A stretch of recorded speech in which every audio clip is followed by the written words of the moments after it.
teknologi dalam pembelajaran itu belum dirasakan oleh siswa-siswi berkebutuhan khusus secara maksimal. Terutama dalam hal ini siswa di kelas saya sendiri, yaitu kelas hambatan penglihatan atau kelas tunanetra. Bapak Ibu tadi menyaksikan Mas Kesa, itu adalah murid saya. Apakah selama ini belum ada pemanfaatan teknologi, Bu Rizka? Sudah, Bapak Ibu.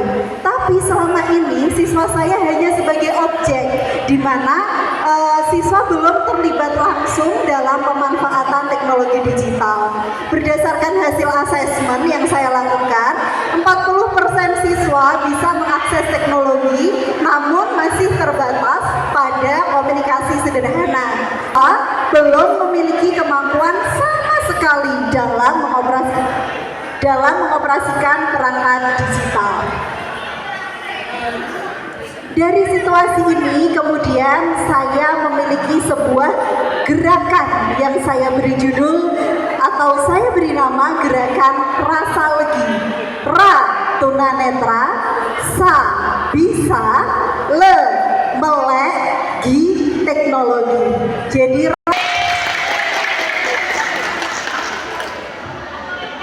dalam melaksanakan praktik baik ini tentu terdapat tantangan ya Bapak Ibu. Yang pertama yaitu rendahnya literasi digital siswa. Di kelas kami siswa sangat beragam Bapak Ibu. Ada yang memiliki ketunaan ganda, jadi tunanetra, tapi juga autis seperti itu. Sehingga tidak semua siswa memiliki perangkat digital.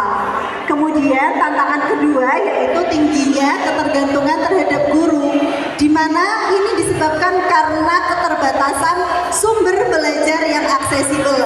Karena rata-rata sumber belajar itu berbasis visual, sementara anak-anak kami itu tidak bisa melihat. Maka tujuan dari gerakan ini yaitu yang pertama, mampu memanfaatkan perangkat digital secara mandiri. Kemudian yang kedua, memiliki keterampilan dalam pemanfaatan teknologi dalam pembelajaran. Dan yang terakhir Bapak Ibu, tujuan kita adalah mampu menumbuhkan kemandirian hingga mereka mampu hidup mandiri di masa depan. Dari tujuan ini saya melakukan beberapa langkah aksi. Yang pertama, menumbuhkan kesadaran dan motivasi. Banyak sekali siswa-siswi tunanetra di perkotaan, bahkan seperti Putri Aryani, Bapak Ibu pasti sudah kenal dengan Putri Aryani ya. Dengan segudang prestasinya saya jadikan motivasi untuk anak-anak agar bisa tumbuh dan berdaya. Kemudian langkah kedua yaitu pengenalan teknologi adaptif. Di sini saya menggunakan fitur talkback di handphone Android dan aplikasi NVDA untuk perangkat laptop. Kemudian yang ketiga adalah penggunaan teknologi dalam pembelajaran. Bapak Ibu, selama ini pembelajaran masih seperti dalam asesmen, siswa masih didikte begitu untuk soal dan menggunakan Google Form di HP Android-nya masing-masing. Kemudian siswa juga bisa diberikan kesempatan untuk mencari sendiri materi di YouTube atau Google yang guru hanya sebagai fasilitatornya saja. Tahap keempat yaitu refleksi dan penguatan makna. Di sini siswa menyampaikan apakah gerakan ini bermanfaat bagi mereka. Kemudian kolaborasi, ini yang paling penting Bapak Ibu. Saya juga bermitra dengan Pertuni atau Persatuan Tunanetra Indonesia dalam penginstalan aplikasi NVDA. Karena kita sebagai guru harus tahu sudut pandang dari siswa tunanetra itu sendiri. Kemudian yang terakhir, ini dukungan sekolah sangat berarti karena tidak semua siswa sudah memiliki laptop ya Bapak Ibu. Jadi kami menggunakan perangkat yang disediakan oleh sekolah. Dari sebuah praktik baik tidak mungkin bisa bermanfaat jika itu tidak berdampak bagi siswa. Dan praktik baik Rasa Legi ini sudah memiliki dampak. Alhamdulillah terdapat peningkatan kemandirian siswa dalam mengakses perangkat digital. Siswa sudah bisa melakukan asesmen formatif dengan Google Form, kemudian mencatat materi ajar di perangkat digital dan mencari sumber informasi di YouTube. Kemudian selain itu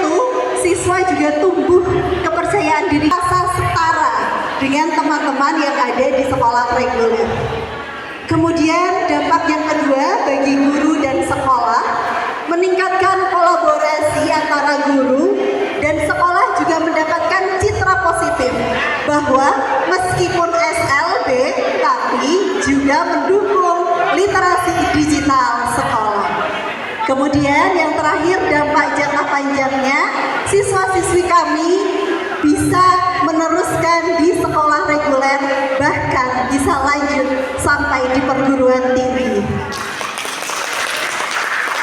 Sebagai informasi Bapak Ibu, siswa-siswi kami ada yang sudah melanjutkan di Universitas Negeri Surabaya, di Universitas di UIN Sunan Kalijaga Yogyakarta, di MAN 1 Ngawi dan di MAN 2 Sleman Yogyakarta. Semuanya memiliki hambatan penglihatan. Izin mengingatkan Ibu Rizka, waktu tinggal 3 menit lagi. Terima kasih.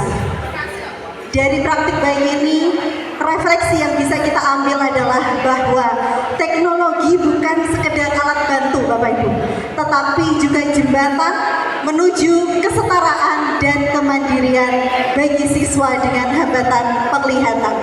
Bahwa pembelajaran tidak harus selalu dengan teknologi yang hebat, tetapi yang penting teknologi itu tepat guna dan berdampak bagi siswa.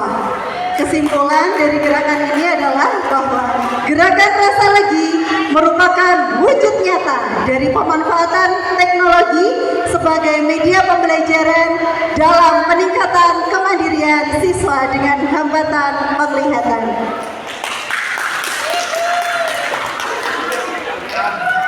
Sekian paparan dari kami Bapak Ibu. Izin menutup dengan parian, karena ini parian mohon dijawab dengan sae, ngoten ya Bapak Ibu.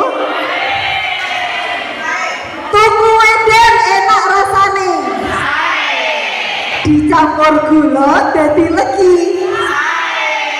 Siswa SLB ora perlu dimesake, nanging diulang supaya bisa mandiri.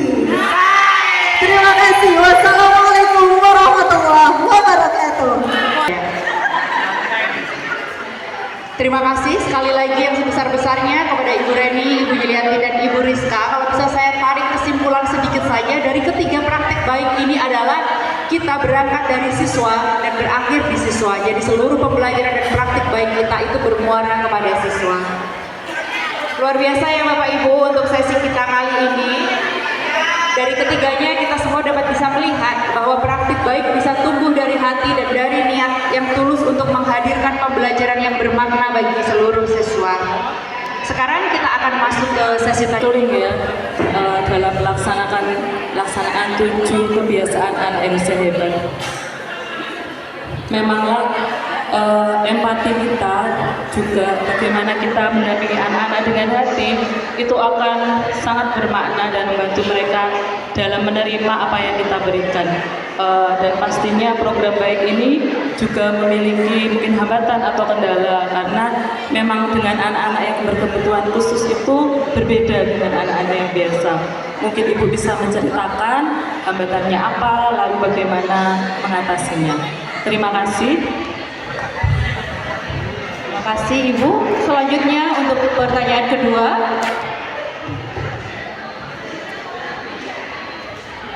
Kisahkan membuat obat nyamuk dari kopi dan minyak kayu putih.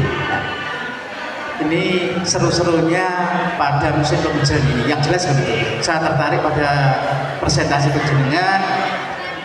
Jika nanti berhasil dengan baik, maka saya tidak beli obat nyamuk lagi. Nah, ini yang mau saya konfirmasi, saya tanyakan.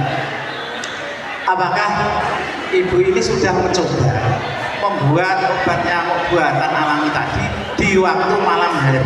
Jadi ketika itu dibuat, nyamuknya langsung pergi dan hilang gitu, Ibu. Nah, ini andai kata nanti berhasil, saya juga mau mencoba juga. Nah, ini bisa kita sebarluaskan kepada anak didik kita semuanya, mungkin tetangga dan seterusnya. Nanti Ibu. Kepada Ibu Rizka, tadi Ibu Rizka menyampaikan ada aplikasi yang digunakan untuk gerakan Rasa Legi. Nah, itu seperti apa? Dan harus diunduh dulu atau bagaimana? Dan apakah bisa aplikasi itu digunakan untuk anak-anak di luar SLB? Seperti itu. Terima kasih. Di sekolah kami, di SLB kami itu ada hambatan tunanetra, ada hambatan tunarungu atau pendengaran, kemudian intelektual, autisme, serta hambatan fisik atau daksa. Nah, memang dalam pendampingan nurturing ini itu membutuhkan waktu yang tidak sebentar. Jadi memang membutuhkan waktu yang sangat lama. Sebagai contoh misalnya ketika kami dari pihak sekolah mendampingi siswa dengan hambatan intelektual. Yang seperti kita ketahui bahwa Bapak Ibu, hambatan intelektual itu memiliki IQ di bawah standar. Nah, berarti apa? Kami melakukannya atau menerapkannya dengan pembiasaan berulang setiap hari, mulai dari cara memencet, misalnya mencuci tangan, memencet sabunnya, kemudian misalnya menggosok tangan, kemudian mematikan keran, menghidupkan keran, sampai akhirnya tangannya bersih kembali, lalu dilap di tisu seperti itu. Jadi memang membutuhkan pembiasaan yang sangat berulang. Selain itu, misalnya juga untuk hambatan tuna daksa atau fisik ya Bapak Ibu, itu biasanya tangan atau bagian organ kaki itu mengalami spastik atau kaku Bapak Ibu, sehingga sangat tidak mudah untuk digerakkan. Bapak Ibu, kita harus bersyukur tangan kita yang seperti ini bisa luas bergerak, tapi mereka tidak Bapak Ibu. Mereka dengan penuh perjuangan untuk membengkokkan tangan ini Bapak Ibu, untuk memencet sabun Bapak Ibu. Kok ya sabun Bapak Ibu, menggerakkan tangannya sendiri aja itu sudah sangat sulit dan itu butuh perjuangan. Nah, kenapa saya menerapkan nurturing ini Bapak Ibu? Nurturing ini Di semua HP Android Bapak Ibu bisa digunakan. Bapak Ibu bisa klik di pengaturan, Silakan Bapak Ibu kemudian yang ingin bisa mencoba dicari secara di bagian langsung. pengaturan sistem. Kemudian ada fitur namanya aksesibilitas. Di sini Bapak Ibu bisa klik untuk penglihatan, kemudian ada menu namanya talkback. Nah, saat menu talkback ini diaktifkan, semua fitur yang kita raba akan berbunyi seperti itu. Pertanyaan kedua, apakah ini bisa digunakan oleh anak-anak di sekolah reguler? Bisa, kalau Bapak Ibu mau mendengarkan. Tapi saya sendiri jujur Bapak Ibu, karena kemampuan auditori kita ini kan rata-rata visual, anak-anak itu pinter, langsung bisa mengakses secara mandiri. Tapi kalau kita yang terbiasa dengan visual, mungkin agak sedikit bingung dengan suara dari talkback itu. Tapi kalau anak-anak dengan hambatan penglihatan, mereka sekali diajari langsung bisa bereksplorasi dengan mandiri. Sekian, mungkin sudah terjawab mungkin. Baik Ibu, sudah terjawab belum pertanyaannya mengenai aplikasi tadi? Jadi aplikasi ini sangat mudah sekali kita akses dan dapat kita gunakan untuk sehari-hari ya Bapak Ibu. Sebelum kita akhiri talk show pada siang hari